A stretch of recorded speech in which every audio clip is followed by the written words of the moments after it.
I mean, getting to explore New York is definitely a good and a highlight.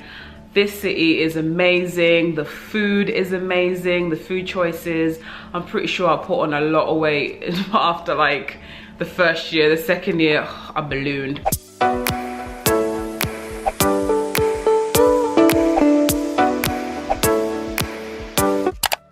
Hi guys, and welcome back to my channel. Thank you for tuning in. If you're new here, welcome. If you're a regular, welcome back. I appreciate you sitting down with me for this video. And as you've seen from the title, I am talking about moving to New York and my transition.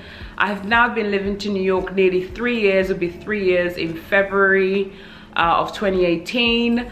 So I feel like it's time for me to do this video because I feel like I can give a good overall move into New York transitioning experience since I've now been living here for nearly 3 years. Okay, so I guess the first thing is why I moved. So I moved to New York to be with my husband Matt. He is American and I was living in London. So I moved here to be with him.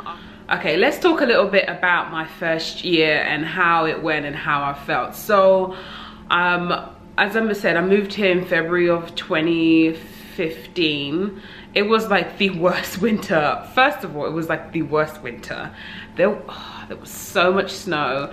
I remember I was so cold and I was just like, oh my God, what am I doing here? It's so cold. My first thing was to try and find a job in the field that I was in, which I luckily did. I found a job like after like 5 weeks of moving here, within 5 weeks, which I thought was great. I found a job pretty fairly quickly and I started my job. However, that job did not work out because I had the boss from hell. Literally, I lasted 6 weeks and that was average for the people in my role. Other girls that had worked in my role literally lasted 6 or less weeks and then left. The woman was mental. If you want to hear about that story, leave a comment down below. I'll be sure to go more into detail about that. So after that experience, I was like, oh my God, now I'm not working, I'm at home again. I really didn't utilize my time very well. Like I should have just been going into the city and like exploring and, you know, seeing New York, you know, but I really didn't. I was kind of, you know, I was trying to get my bearings. I really didn't know how the train system worked. I found that hard to grasp actually. And so I didn't want to keep getting lost. So I just kind of stayed at home most of the time. And then I started another job at my local gym, which I was going to anyway. I was working out like crazy. I used to go to the gym twice a day because I was like, I ain't got nothing else to do, so let me work out. So I was working out all the time. So I got a job at the local gym, which was great actually. I did it over the summer of 2015. And it was really good because I've met so many local people that live in my area. Loads of people got to know me. They were intrigued by the British accent. They were just like, oh my God, you're British, you're from London, you know, so that always struck conversation. So I got to know loads of people that lived in the area and then I felt more comfortable with the area and like, you know, and like I met other people and like made some friends and whatnot, right? So the first year for me, I was lonely. Oh my God, I missed home and my family so much. I was lucky that I did get to go home a good few times. Like when I felt really lonely, I did just book a flight and go home, to be honest. But I know that's not the case for everybody, and if you can go home, do. But yeah, so I was really lonely. I missed my family a lot. Like there's little things that I miss about home. I miss like supermarkets. The supermarkets in the UK are so nice. Oh my God, you guys in the UK, you don't even know. Like the good local supermarkets in the UK are so good. You know, just like the food I was used to, the scenery that I was used to. I found one of the very things that I found is like there wasn't much greenery in like Brooklyn or in New York in general. I mean, it is a concrete jungle, as they say. So I was like missing seeing greenery. I was like, oh, I just want to see grass. So that was, I was missing things down to like seeing grass, for God's sake, you know? So it was quite, it was the little things in life. But the good things about New York, it's not all bad. The good things about New York, obviously been with my husband. That is the main reason, that's the only reason why I moved here. So I love being with him full time, building our home together, finally living together under one roof and stuff. It was just, you know, him coming home every day and sleeping next to him every night was just amazing. And, you know, it made the whole experience so worth it. Meeting new people, I've met some really lovely people here in New York.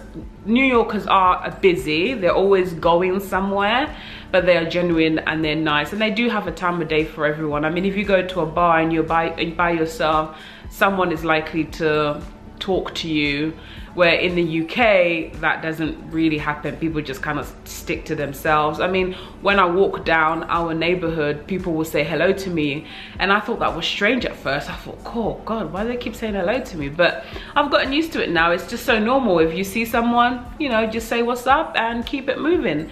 They're not trying to hit on you or anything. They're literally just hello and bye, and that's something that doesn't really happen in the UK. I mean, getting to explore New York is definitely a good and a highlight. This city is amazing, the food is amazing, the food choices. I'm pretty sure I put on a lot of weight after like the first year. The second year, I ballooned because I was eating everything.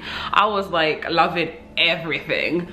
I was like, oh, let me go here, oh, let me go here. Like, I just wanted to eat everything because the food in this place is exceptional. This New York is so convenient. You can get anything 24 hours a day. If you don't want to leave your house, you want to get some alcohol delivered, there's a number for that. Someone can bring your stuff here. Food, any type of food, Mexican, Cuban, Haitian, Jamaican, African, American, anything you want, it can be brought to your house. Like, you literally don't have to leave. That's how convenient this place is. Obviously the trains are 24 hours, so when you go out you can always get home. And we definitely socialize so much more than I did in London. Here in New York, we're always doing something, either with Matthew's friends, on our own, you know, there's always something to do, so we're always socializing. So I really love that about the US. I also do like to stay home as well, because that's a very British thing to do, like staying at home and being cozy. It's a very British thing to do.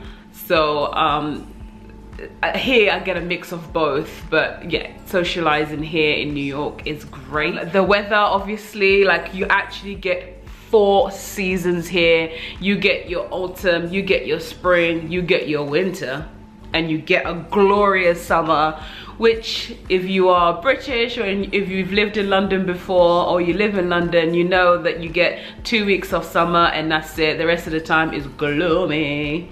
And you know what, like, I never noticed how gloomy the UK was. I remember when we was going back for like the first 2 years with Matt, he kept saying, oh, it's so gloomy here. And I was thinking, you a hater. I was thinking, gosh, why is he talking bad about my place? Why is he talking bad about my country though? When I went back after exactly 2 years of living here, I don't know what it is, but I looked up and I went, my God, it is so gloomy here. Like, I finally saw it. It took me 2 years, but I like finally saw it, and I was like, wow, I never saw that before. But yes, the UK and London is gloomy. There's, at least here in New York, even a day like today where it's snowing outside, there's still blue skies. If it was snowing in London, it would be like the haze of like dark clouds.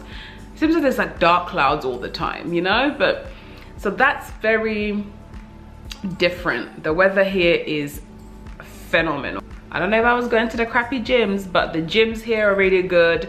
They're affordable. There's gyms if you want to go to Equinox, which is like 300 bucks a month, or you can go to a local one, which is like 20 bucks a month, and you get a good workout in. So I love the fact that gyms are really good here. Health and fitness in New York is really good too. So I love that about it. And another thing that I found is that actually in my field, you actually get paid more money here. And as I've done more and more research, I actually think, in New York anyway, the salaries are higher than they are in London. So I mean, it might depend on the occupation, but my particular field, and actually Matt's particular field, they definitely do pay more here in the city. Even though the cost of living is higher, but you do get paid more. It does compensate for the cost of living here. And so now we've spoken about the good part, let's speak about the bad part, about the transition. Missing home is, is the number one thing. I do miss living in London, even though I've settled in here a lot better, and it's not like an everyday need. Like, I don't have that need that I had to begin with, where I was like longing to go home. Now I'm more settled. I still miss home. Given the opportunity to go live at home, I probably would take it, and especially to give Matt that experience of living somewhere else. But I don't long for it as much as I did in the first 2 years, let's say. The other thing that I noticed here about New York is definitely wasn't as grand as I thought it was gonna be. I mean, yes, the buildings are grand. It is New York. It's like, magical and stuff. But like, for what I saw it for before I moved here, it was a bit of an anticlimax. There's a lot of things here that happen, and I'm just like, why are they doing stuff like that? Like, why is it still like that? For example, like, I think it's a simple fix, but like the metro service, like they still give you like plastic cards for you to use as the metro card. Where in London, we have Oyster cards, and you can top up whenever. You can top up electronically through an app, or you can go online and top up. Here, I physically have to go to a subway station to top up my subway card. I just think, like, come on, you're meant to be America. You're meant to be like ahead.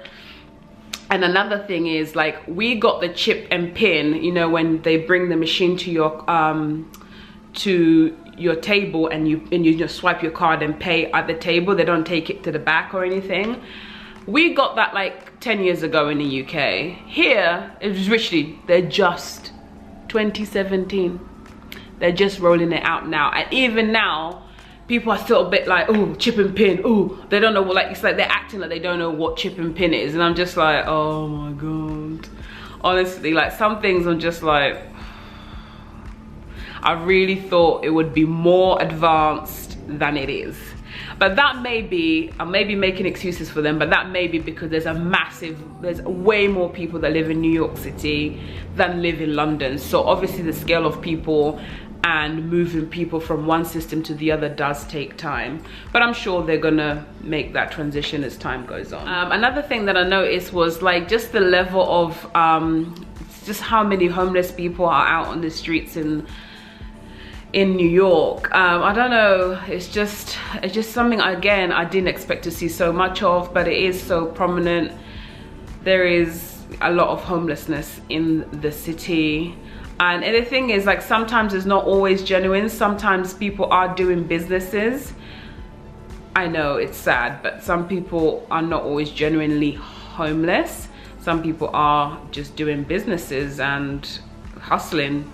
They've made it into a hustle. Like, there's this one guy where I used, when I went past Grand Central Station every day, we're talking, my man had a iPhone. He had Converse trainers, dressed nice, and he was begging. And every single day he would come back dressed nice, and you'd just be like, any change, can you help me out, can you help me out? And then he would take out his phone, look at his phone, and I'm just like, well, you can't. I'm just like, so yeah, some people, it is definitely a business. And I haven't witnessed that just once. I witnessed it again where I was working. I could see from the window there was this young guy who had a sign it said that he's lost, or he needs to get back to Long Island.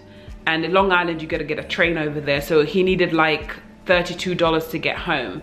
The thing is, the guy was there every single day for a year until he moved on. Every single day for a year, he had the same exact sign. He would come dressed in like nice clothes, so it looks like he kind of got lost, and he would take his jacket off, he would sit on his jacket, and then he would like start shiver, like, he did it in the winter, but like he would start shivering, so it makes it look real, like it's a proper act.